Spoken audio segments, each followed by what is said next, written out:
ఇప్పుడు తీస్తావా? చెప్పన్నా. ఈరోజు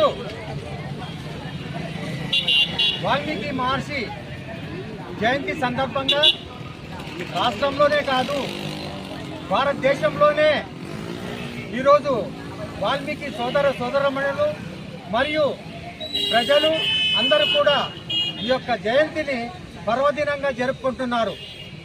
ఈ ఆంధ్రప్రదేశ్ ప్రభుత్వం రాష్ట్ర ప్రభుత్వమే నిర్వహించాలని ఈరోజు అన్ని జిల్లాల్లో కలెక్టరేట్లలో ఈరోజు ప్రభుత్వం ఖర్చుతో నిర్వహించేటట్లు ఏర్పాటు చేయడం జరిగింది. ఇకపోతే మంత్రాలయంలో మన లోకల్ నాయకులు అందరూ మంత్రాలయం టౌన్లోని లోకల్ నాయకులు అందరూ కూడా ఈరోజు మంత్రాలయంలో వాల్మీకి జయంతిని ఘనంగా జరుపుకోవడానికి ఈరోజు అన్ని మంచి ఏర్పాట్లు చేశారు. నేను చాలా సంతోషిస్తున్నాను. వాళ్ళకి ఈ సభాముఖంగా నేను కృతజ్ఞతలు తెలుపుకుంటున్నాను.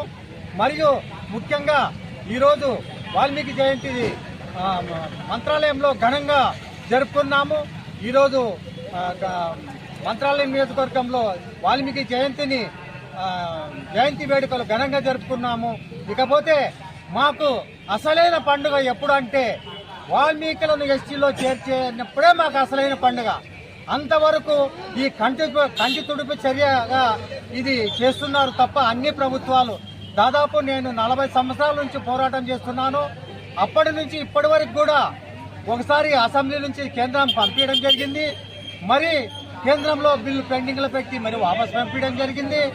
మరి ఇప్పుడు అసెంబ్లీలో బిల్ పాస్ చేసి కేంద్రానికి పంపించాలని మేము ఈ ప్రభుత్వాన్ని డిమాండ్ చేస్తున్నాం.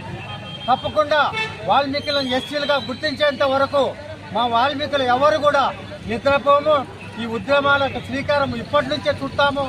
తప్పకుండా మన ఆంధ్రప్రదేశ్ ప్రభుత్వము దిగి వచ్చేటట్లు ఆంధ్రప్రదేశ్ ప్రభుత్వం మమ్మల్ని ఎస్సీలుగా గుర్తించేంత వరకు పోరాటం చేస్తామని ఈ సభాముఖంగా తెలుపుకుంటూ ఇక్కడ విచ్చేసిన వాల్మీకి సోదరమణులకు మరియు ముఖ్యంగా జర్నలిస్టులకు, విలేకరులకు, టీవీ ఛానల్లో జర్నలిస్టులకు అందరికీ, print and media, electronic media అందరికీ కూడా నమస్కారాలు తెలుపుకుంటూ ఇంతటితో విరమిస్తున్నాను.